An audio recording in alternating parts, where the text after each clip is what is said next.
I worked out every day for the last 100 days. I consider myself someone who typically quits programs and hasn't been able to stick with them long term. So in this video, I want to talk about how I was able to stick with it and give you some of the tips, some of the tricks that I've used to keep me consistent, to keep me showing up every single day. My name is Dan. I help busy dads get fit, lose weight, get strong without taking time away from their families. But all of this information is for everybody too. So if anything resonates with you and it works for you, I am so happy. I've come to realize over the years that making a plan and executing a plan are very different things. I'm very good at planning, very good at having a notebook. I'm very good at writing down what I should be doing. I'm very good at having an idea of what all of that would be and how it encompass a great workout or a great plan or a great life plan. But execution was always the thing that failed, whether it was motivation came up and I was doing great and then I just fell off one day, fell off another day, lost track. It happens all the time. So something's changed now and it comes down to a few principles. I'm going to share those with you right. Number one, keep it short and keep it simple. The workouts I did were only 15 minutes each day. You might think that 15 minutes a day would not be enough, but I found it highly effective and efficient. And I was able to build strength, build muscle pretty continuously throughout this whole 100 days.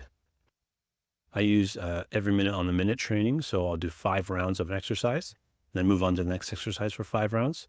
And each round is a minute. So 15 minutes, I've done 3 exercises. For the first full month, all I did was chin-ups, dips, and squats. That's it, every single day. And I never did them to failure.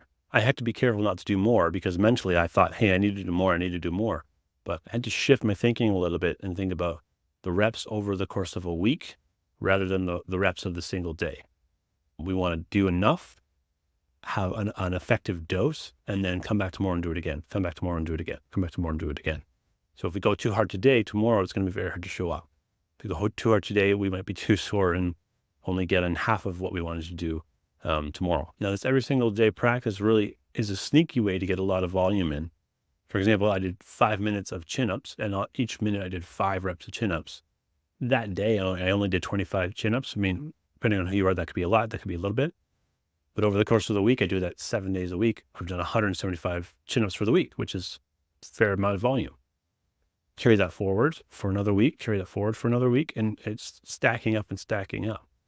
Now, over those 3 weeks, maybe I've gotten a little bit stronger. Now I can do 5 rounds of 6 chin-ups, and then the weekly number continues to grow from there.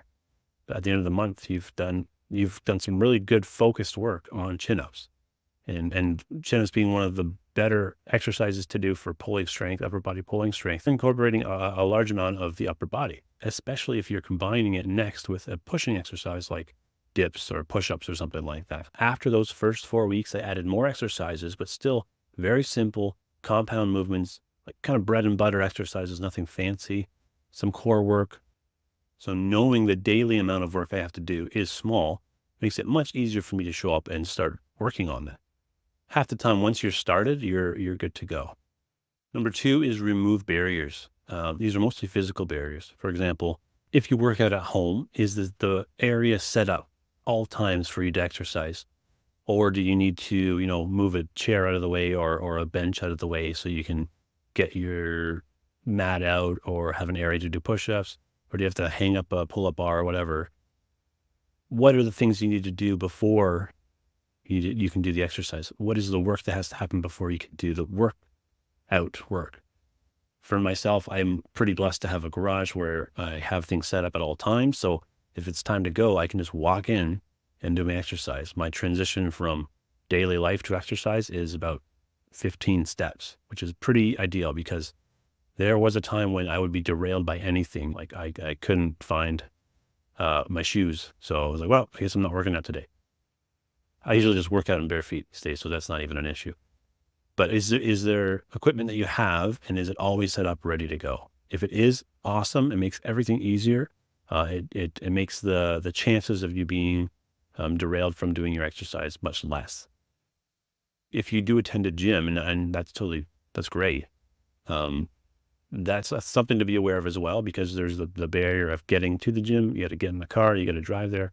There might be traffic. There might be really full today, so I won't get the machine I want. all these little things they're small by themselves, but it's a bunch of mental barriers before you even got in the car to go to the gym.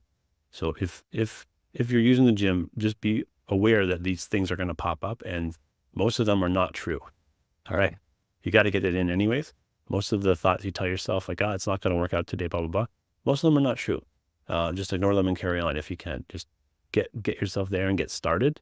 Try to get started as fast as possible. Once you're started, you're usually good. Once you start to work out, you're on your way.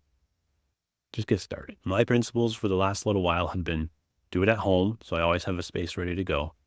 Focus on body weight stuff. So I don't need that much equipment. I just have rings, maybe a few hand weights here and there, but it's typically just my body weight that gets most of the work done. I need to bench maybe. That just clears up a lot of that extra stuff. It's not for everyone, I understand, but just these are some things to think about. Don't psych yourself out. Remove barriers to get started and just get started. Number 3, schedule it. And if possible, at the same time every day. This is going to help make it a habit. It's going to help make it something that is easier to do. Just like bad habits are easy to do. Make it a good habit. It's easy to do. I've gotten to the habit of doing my workouts first thing in the morning. And I know that not everyone's a morning person, and that's totally cool. If that idea offends you, then okay, you can find another time to do it. But for myself, I have 3 young kids. They are fairly unpredictable as far as what the day is going to hold for them, what attention they're going to need, et cetera, et cetera. But I do know that most of the time they're not up at 5 in the morning. So I know I have 15 minutes at 5 in the morning, most likely to myself that I can do that. Now, at the end of the day, I might come home from work and there are appointments. There's a school thing or someone's got soccer practice, whatever. Life is busy. So to guarantee that I can get it in later in the day, I can't guarantee it unless I'm doing it at 9 p.m., which, hey, that has happened in the past. But I know the morning, 95% of the time, I've got 15 minutes to myself. A helpful tip is something called habit stacking, which I've used to great effect in the morning. My usual routine is get up, use the washroom, have a drink of water, make some coffee, do my thing, get ready for work, whatever. Now it's the exact same routine, but get up, go to the washroom, have a drink of water, make coffee, go exercise, come back, have a coffee, carry on with my morning routine, go to work, etc.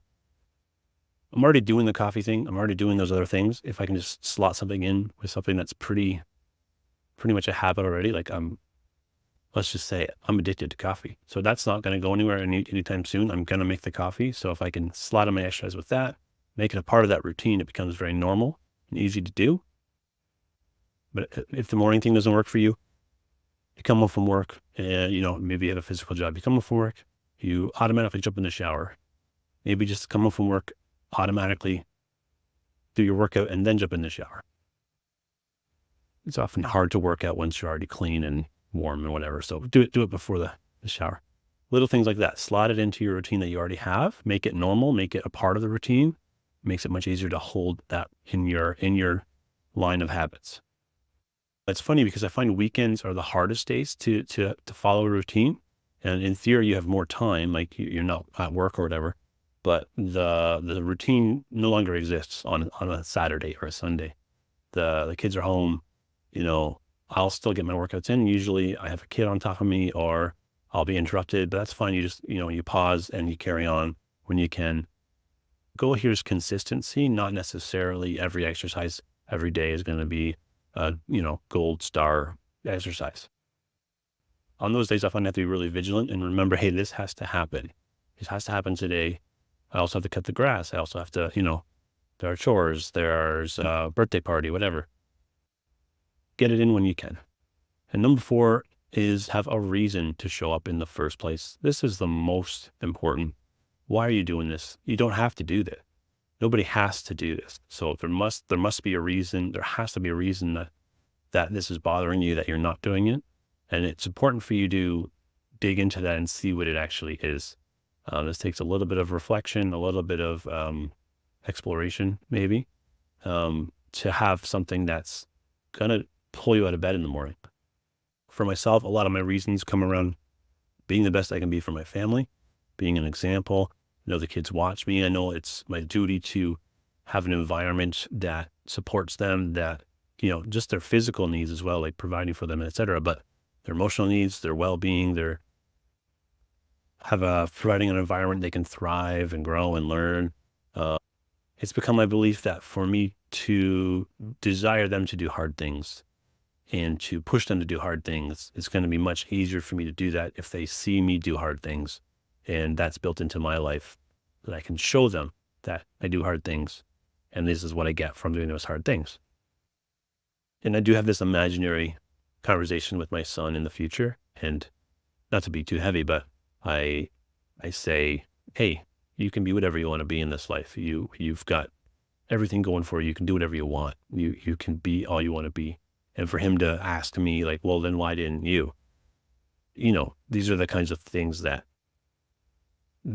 thoughts that will get me out of bed in the morning. These kinds of things. You need something that's gonna pull you when the motivation isn't there, when you're tired and you're sore and you don't really want to, knowing that, hey, I have something bigger than me not feeling like it today. So I am going to show up anyways. There's an exercise called the 5 whys, and I'll put a link to it. It's really looking at the why under the why, under the why, under the why, under the why. So if I were to ask you, hey, why do you want to lose weight? You can say, oh, getting kind of big. I was like, okay, great. Let's go beneath that. Like, why is that a problem? And then uncover like an onion, like Shrek, and see what the real issue, the real motivator, the real reason that you want to do this is. Because it really is going to make a huge difference. These are the main things that have made it possible for me to stay consistent for the last 100 days of exercise. To summarize, keep it short and simple. Do 15-minute workouts, and only basic exercises, nothing too crazy. Think about the reps for the week, not the day. Number 2 is remove the barriers. So for me, that means I work out at home with minimal equipment, less potential for things to stop me from getting started. Number 3, schedule it. I recommend the mornings because life can be unpredictable, and I know it's more likely you'll have a pocket of time to yourself. But again, whatever is going to work for you. Stack it to another habit will also make it easier. And lastly, have a reason, have a why, have something that's going to pull you out of bed and make you not hit the snooze button. The right reason kept front of mind can pull you through a lot, even get my lazy ass out of bed. So put these into practice and see how it helps you with your program. I want to know if it helps you. Please reach out and let me know how you do with it. Also, if you're interested in the program I use, there's a free ebook listed down below if you want to know how to do that 15-minute training style. That's all, man. I'm trying to help people out. Let me know what else you want to know. Let me know what areas you want me to talk about and go deep on. That's it. Have a wonderful day and keep showing up.